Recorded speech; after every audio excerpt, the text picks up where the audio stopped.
All right, folks. Uh, so good day. I wanted to talk to you a little bit about an aspect of groups right now. And specifically, I wanted to talk to you about groups and the types of groups that there are. Now, when we think of groups, a lot of times we think of, whatever type of group we were last in, but we don't consider all the different types of groups that are out there. And so that's what we want to talk about, how there really are different types of groups. And the authors of your textbook have made an effort to try and categorize them a little bit and talk about the different types of groups that are out there. So let's do that. Let's take a look at what we've got. So here's a group of friends in the movie Ferris Bueller's Day Off. So that just kind of gets us started on this whole thing of looking at that. If you've never seen this movie, you can see an example of a movie with a group in it, and in this case, a group of friends. All right, so let's, though, move on to our topic, which is the types of groups, okay, that are out there, the types of groups. And your authors go over some of these different types. You can read about it in your textbook. And I'll also explain it right now and kind of go over the different types that are out there. Okay, so Beebe and Masterson talk about two types of groups, and one big category they have is primary groups. And then within primary groups, which is a big umbrella category, they have other types. All right, so we're going to take a look at some of those other types that they actually have out there. All right, now primary groups is the first big category. And in the area of primary groups, we start off with family. Now, just to reiterate the point, or to make the point, primary groups are groups where it's sort of the joy of camaraderie and just being together is the main goal. Their task at hand is to just be together and enjoy each other's companies. There are other tasks as well, but the main task, actually, I should say, is just being together. Obviously, they have all sorts of functions they have to serve in order to be together, but their main goal is to just sort of enjoy each other's company. So one type of primary group is a family. And actually, this is taken from a TV show called Revenge. And if you've never seen it, it deals with basically a feud between two families. But anyway, it deals with families. And families, the goal is to be together often. And then everything else you do is so that you can be together. Now, I want to talk about families. I'm not necessarily always talking about biological families. People formulate families as well that aren't biologically linked, especially here in San Francisco. There's also social groups, and these are like groups of friends. So they call that a social group. Less likely to be biologically linked than the family one, and not quite as close as families, but still can be very, very close. Whereas families are usually biologically linked. They don't always have to be, but they are usually biologically linked. Social groups are not typically biologically linked together, and they're not maybe as close as families are. And then we get into secondary groups, and secondary groups are groups where usually there is not necessarily a biological connection. That's the main focus of the group. And they often have some kind of a goal. So let's take a look at some of these types. One of them is problem-solving groups. This is groups that, where people are trying to solve a problem of some kind.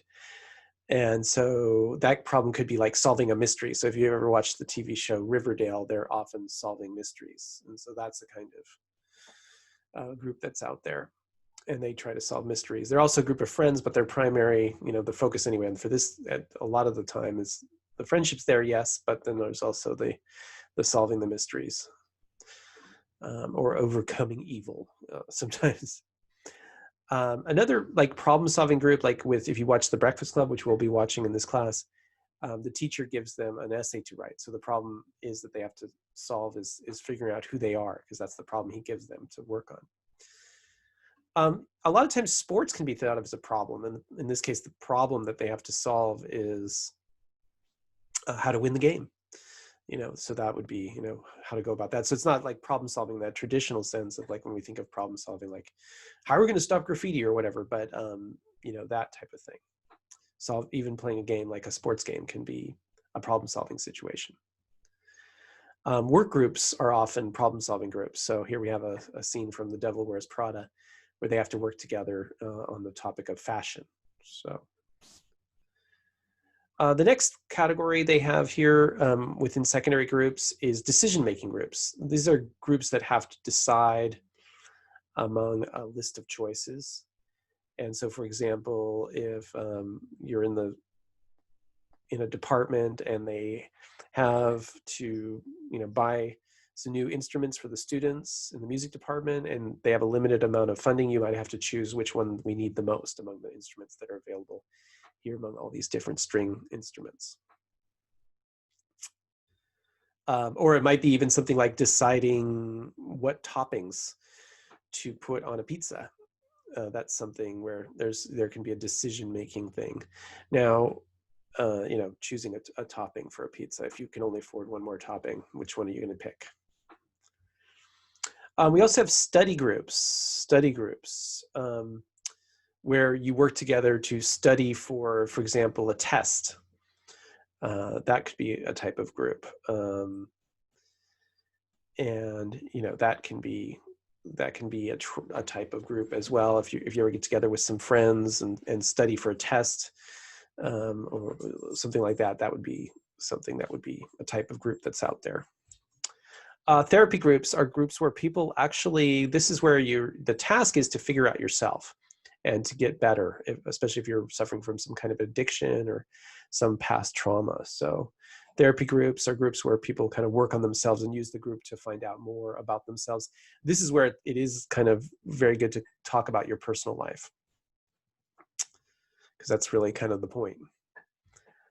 Committees are groups where they've been sort of assigned, usually within an organization, to work on some specific thing that needs working on. So for example, at one college, I was on the curriculum committee where they work on approving the curriculum that everybody would write. And it's a group that gets together and, it's usually long-standing and gets together for a long period of time and just does one particular function, like approving new classes.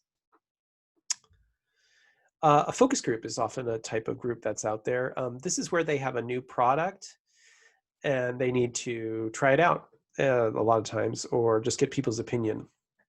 So for example, I mentioned to you before that I had a friend who was on the crew that created the first iPhone. They had a lot of customers come in a group and tell them what they thought of the product, and so give them feedback and whatnot as a group. Sometimes they'll do focus groups after a movie and ask people how they like the ending, and they'll even change the ending if they don't like the ending. They can do focus groups for people who are like having an issue with a particular policy. So just typically getting a group of regular people out in there and soliciting their opinion, because you might create what you think is the perfect iPhone, and then you show it to your focus group and you figure out there's some major flaws, and then once you do that, you can actually fix them. But if you don't have a focus group, you can't do that. So yeah, those are the different types of groups that are out there. I hope you enjoy studying those. You can read more about them in your textbook and whatnot, but those are the kind of the common groups that are out there. And of course, as we talked about before, groups can have two functions. So for example, you could have a family group, which is a primary group. And but then like come Christmas time, they want to put up Christmas lights. So they could become a problem solver in group. Like, how do you actually put up Christmas lights? So they're both at that time, but at that moment when they're putting all the Christmas lights up, yeah, they're enjoying being together to a certain extent. And ultimately putting the Christmas lights up is something that they'll do to enjoy each other's company. But in that moment, when they're really focused in on their task, they become a problem-solving group, and the problem in that case is to put up Christmas lights. Or you can be like with a family, like maybe you and your brothers and sisters are taking the same class in college or something like that, and you're studying together for a test. Then you become a study group at that moment primarily. The family becomes secondary at that moment, although you're still family and you still enjoy being with each other. It's not just the joy of being together. You're also a study group as well. So you can, in other words, there's some overlap, and then the question becomes like, what are you mainly at that moment? When you're studying for the quiz, you're mostly a study group. But then after you get done, maybe you're getting together and having dinner together and enjoying each other's company, maybe playing some games, maybe you play Monopoly or something. Then at that point, you become sort of more of a family again. So the point is that groups can serve various functions at the same time. The question becomes, what are they mainly doing? Not so much, what are these secondary groups that's they're part of. But that's they're still a family, even though they're at that moment they're solving problems. All right, so yeah, take a look at the different types of groups that are listed there in your textbook, and read over what it says there as well. And yeah, let me know if you have any questions. Thanks so much. Enjoy studying groups.